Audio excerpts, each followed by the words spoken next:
It's one part of my life that I think I've worked out how to talk about in a way that doesn't put non-vegans off, but also is vegan enough that vegans will be like, it's good that he's talking about it.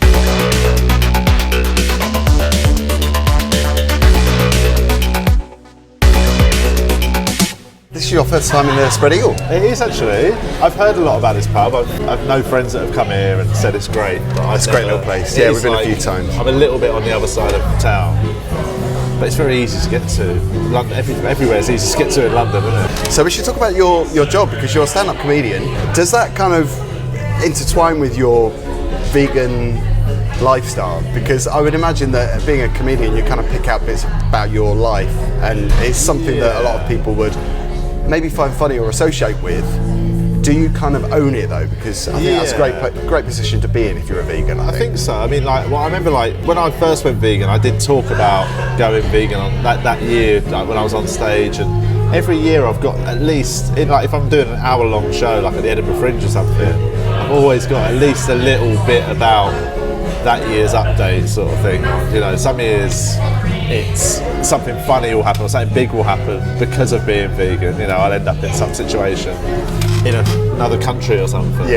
Like this year's, I wrote a show for the Edinburgh Fringe last year, 2019, and that was a lot to do with environmentalism and stuff. So it naturally just had that crossover. So yeah, it's quite a nice thing that it's one part of my life that I think I've worked out how to talk about in a way that doesn't put non-vegans off, but also is vegan enough that vegans will be like, it's good that he's talking about it. And it's good to get a little cheeky dig in as well. I definitely, there is still, in a lot of parts of the country and overseas, like you say I'm a vegan on stage and there's a little bit of, oh God. Yeah.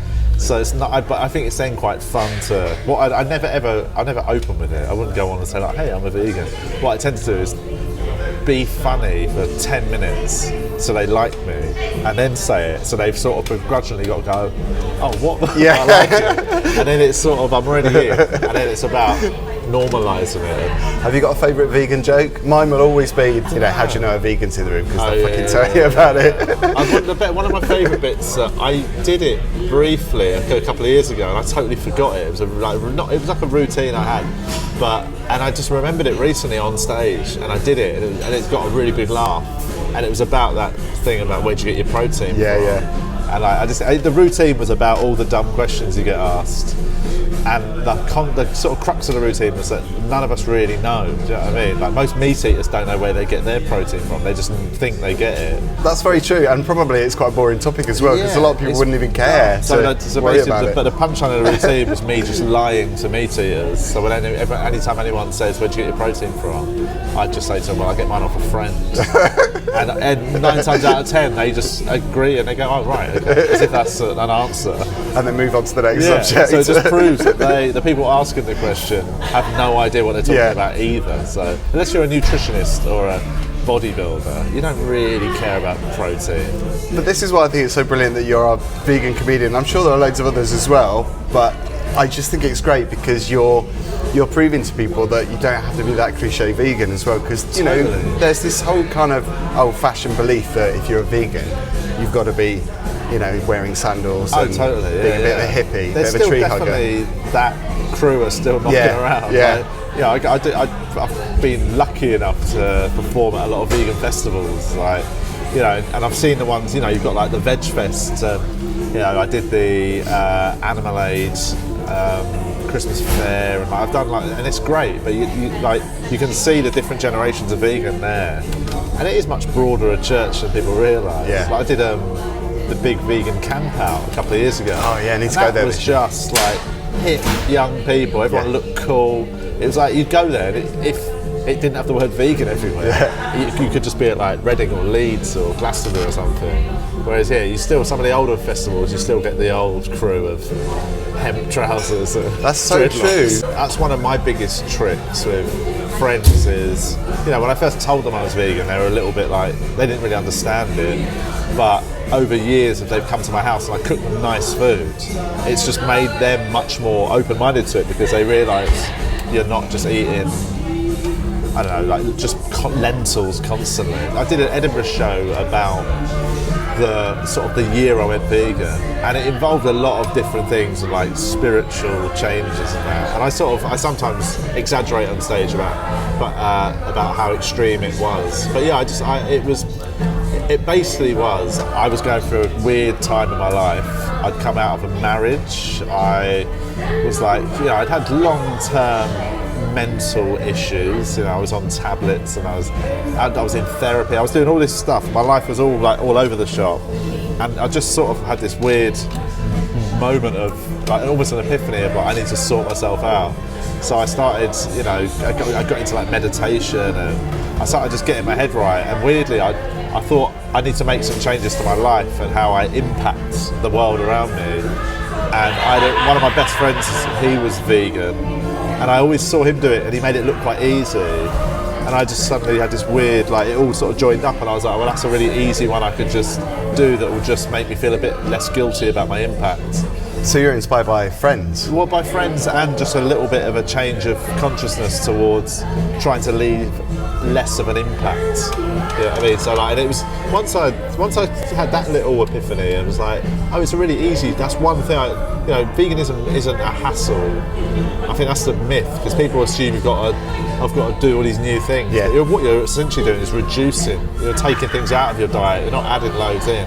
So I found it really easy because I'd made it a conscious decision. I think it's quite good now that it's becoming a bit of an environmental thought, where a lot of people that are into environmentalism in the past probably wouldn't have sort of thought of that as a totally easy way to just lower their impact. Yeah. And that, for me, that was one of them, I think. But it wasn't just environmental; it was just to lower. I think I always had sort of residual guilt about my diet. I knew I shouldn't be eating it. It made me feel a bit sad when I was. Yeah. And now and again, I would suddenly think about what it was. I guess that's the addiction of food, though, isn't it? And booze as well. Totally. You can get kind of sucked into it because it's so addictive.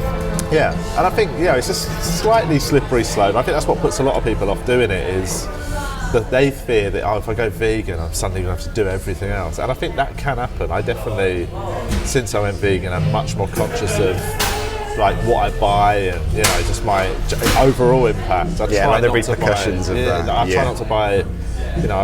Now and again I'll check the ethical league table of shops if I want to buy something in terms of a bit of clothing. It's little steps, isn't it? I think if because some people do feel a bit bombarded by it and they feel a bit overcome by it. And it is, because once you open your eyes up to it, you realise it is everywhere. Yeah. This society is built entirely on the abuse of others, and that doesn't mean just animals. That means in the West, the reason we have quite a comfortable existence is because of how sweatshops in other countries make things for us. Everything you have, every table, everything has been built by someone else. I think we forget how much we rely on every other person in the world. You should talk about your podcast, Two Vegan Idiots. Yes. Which I think is brilliant, because I looked at the biog, and you didn't actually intro yourselves as two vegans that are also two idiots. Yes. I kind of disagree with that part of that, because I think you've got to be quite smart to do a podcast, because it's hard work, isn't it? Maybe, I don't know. Really, if you listen, you'll realise we don't put a lot of effort in. It's mainly me and Julian chatting to a guest, and we've got quite a weird dynamic. I think it's funny, and I think our listeners seem to really enjoy it, which is I feel like I'm trying to host a relatively normal chat with a guest. So I'm trying to engage them in a chat about maybe what they've been up to in the news or whatever. And Julian is constantly trying to derail it by saying really horrendous little jokes. It's almost like the old straight man type thing of when you get the two, the sort of straight guy and the guy who keeps messing everything up in the old days when double acts. And that's sort of what I think we've got. It's basically Julian making me laugh. That's why while I'm trying to have a normal conversation. You've got the yin and the yang. Yeah. He's really funny, and he's the quickest person I know on earth, in terms of being able to say the funniest thing you can say at that moment. He's just got it. Would you ever film it? Because we were talking about this before, with the YouTube and the idea of kind of filming stuff. I don't know maybe we should probably, because I know, but in my head I was saying, who bloody watch that? I know it sounds weird, but I really love podcasts. I think it's a really great medium. I think having a chat show like this on YouTube, that works as well. but I think ours is very much a podcast where it's free flowing chat. It's not an interview format. It's just we just say hello and start chatting for an hour. Yeah. I just feel like, I don't know, for me, I just think I wouldn't want to watch that for an hour. So I think that's the reason we've never done it. When you've covered veganism in your stand-up routines, do you face much of a criticism from the audience, as in heckling or? No, I get the odd little grumble. I've had the odd heckle. I can't remember like what. Nothing bad. I think because it's so much more mainstream now.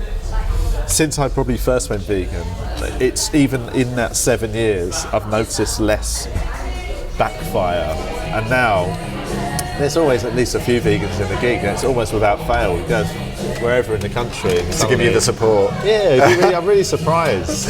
I find it fascinating. I've gone to the depths of Wales and thought, I'm not going to be able to find anything. And you just Google it, and there's a little local vegan cafe. Yeah. And you're like, this is mad. Thanks to Happy Cow. Yeah, it's great. It's brilliant, isn't it? Yeah, there's like that sort of. It's just in the old days, Happy Cow, it would be like there's one meat restaurant and they've got one vegan option, and now you go to any little town and there's probably 10 options. There might not be always a vegan restaurant, but there'll be somewhere that really caters to you, or there'll be a little health shop where you can go and buy all your little vegan bits. What about social media? Do you get flack from people, criticism or trolls? I don't really, because I never engaged in that sort of chat online. I had it on Christmas Day.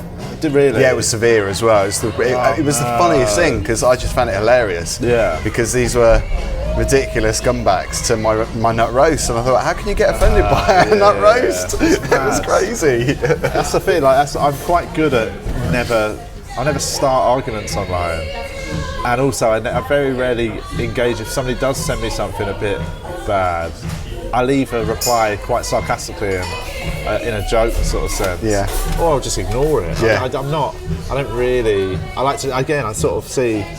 really see social media as a real thing. I just treat it again with quite a distance. I think that's the best way to be, and you're in the perfect place as a comedian as well to come back with something funny.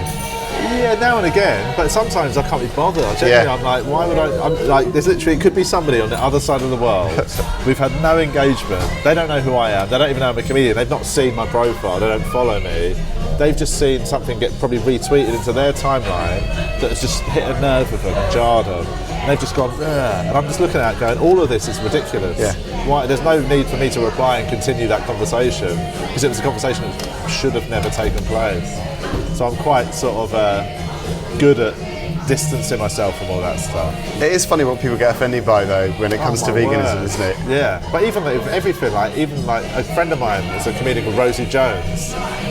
A couple of days ago, she's now sort of I don't want victim's the wrong word. She's sort of the target of an online campaign because she made a joke about Greta Thunberg on The Last Leg. And it was a silly joke about, she was saying about, what 16-year-old girls really should be doing rather than travelling the world. Here come the asterisks. Yeah. and it was quite rude what she said. But it wasn't directly aimed at Greta Thunberg. What it was a funny observation about what 16-year-old girls are doing now. I grew up in a time when 16-year-olds were all drinking and partying and all that, and she made that joke, and she's now getting thousands of you should be ashamed of yourself. And I think people just don't have that ability to see the bigger picture that was a joke, and a lot of them didn't see it.